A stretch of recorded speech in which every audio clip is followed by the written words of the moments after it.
Bonsoir tout le monde, comment allez-vous? Notice that I said bonsoir because it is in the evening, so I'm telling you good evening instead of good day. Comment allez-vous? I wanted to talk about a couple of things, kind of general actually. I noticed from the assessment that many of you are responding to the question, comment allez-vous, with je suis bien, which is I am well, which makes perfect sense because of your English background. However, in French, you use the verb aller that you haven't learned in its entirety just yet, but you will. So the more appropriate answer would be je vais bien or ça va bien. Notice that both of those are using the verb aller.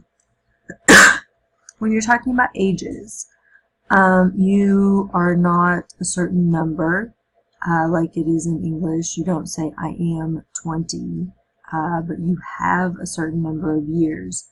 So if you are 20, j'ai 20 ans. Okay, so you need to use avoir, and then you need to have en following your number. In terms of a form and pronunciation for some of your regular ER verbs, one common example, parler, to speak. Notice that you just drop your ER ending. And when you say that verb, it sounds like an A at the end of it, parler, right? Then when you do the conjugation, all of them sound the same except for the nous and the vous form.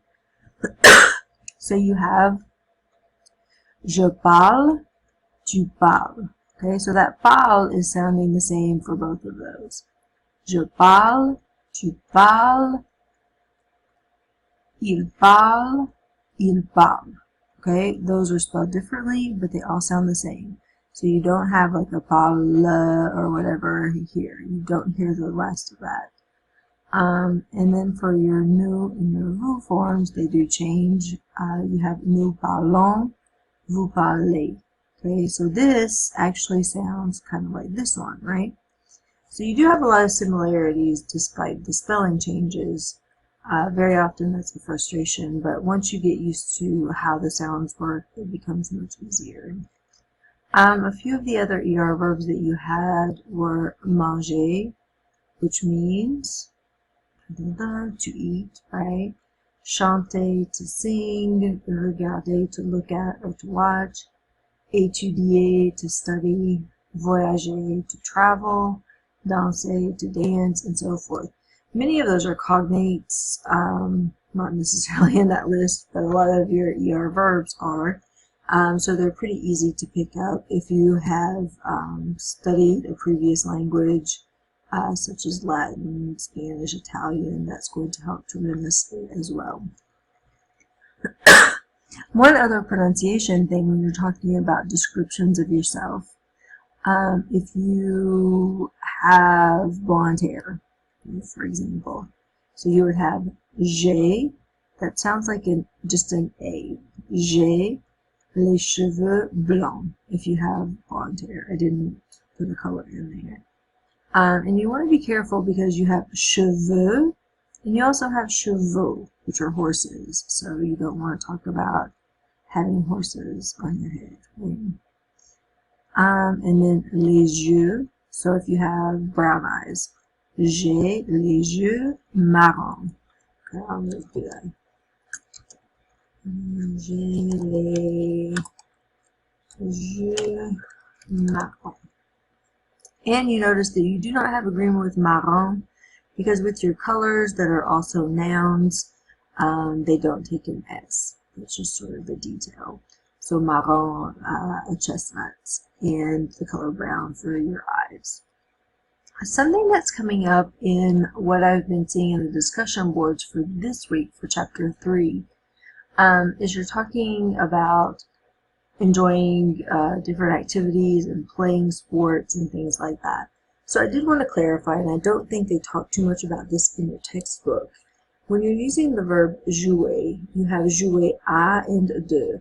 It's just a verb that takes a preposition in French, and you don't have an equivalent in English.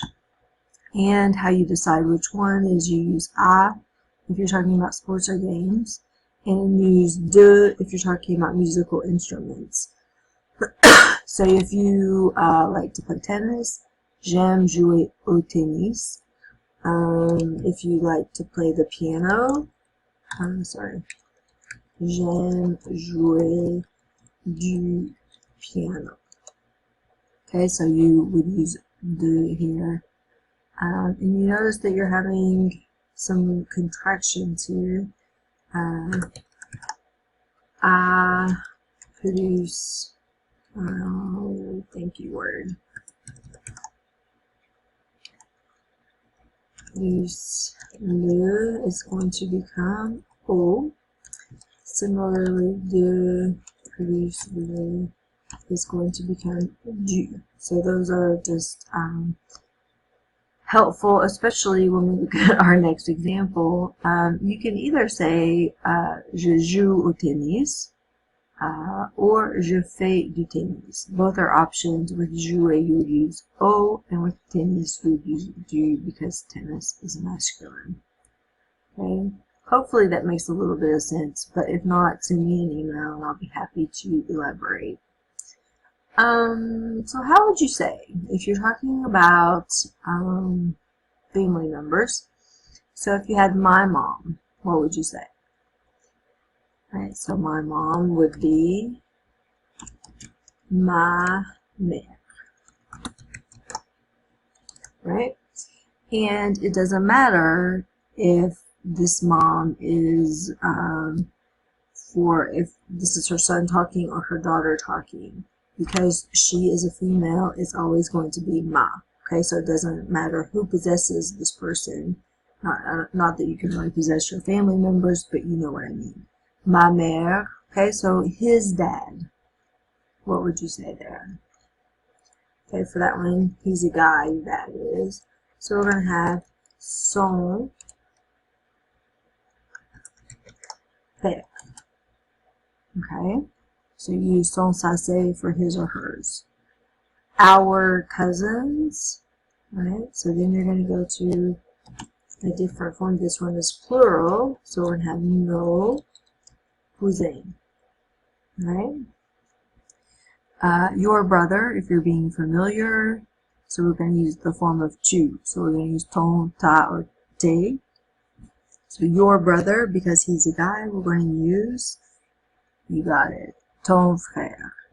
Your uncle, if you want to be formal, so the formal is the vous form, so we're going to say votre oncle. Okay? So just keep in mind that the possessive adjective goes with the gender of the noun you're modifying, not the person who has this relationship. A quick little review of numbers. One way to sort of try to keep them in track is looking at them in sort of groups. So if we look at the first line that I have here, okay, so this one is trois, right? This one would be 13, 30, 300, so just adding that, and 3000. Okay, so the higher ones are your middle numbers. Then I'll give you just a second to see if you can go through those next groups. Okay, so then we can work on them together. So we have 1, 11, 2, 12. Okay, so 2, 12, 4, 14, 40, 5, 15, 50.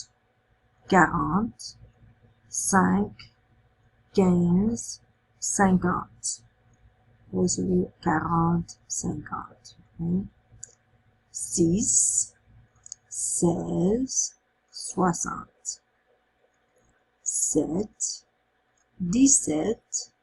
7, 17, 70. Okay, so 60 plus 10 makes 70. 8, 18, 80.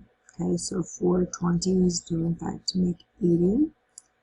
9, 19,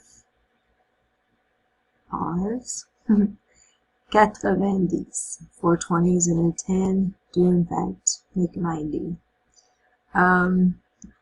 Perhaps if you don't like this, you can stick with traveling in Belgium, where they prefer a septante and autant, nonant. So they sort of go along with the ant at the end. So perhaps that's of interest to you. But in standard French, you would have 60, 70, 80, 90. Quelle est la date? Okay, aujourd'hui, today, c'est mardi, le 9 juin 2015. Right? So tomorrow, et demain, what would tomorrow be? Demain, we would say, c'est mercredi, le 10 juin 2015. Voilà. So those are just a couple things that I've been noticing. Feel free to send your questions. So if you have questions, send me an email and I'll be in touch soon. Merci, à bientôt et bonne nuit.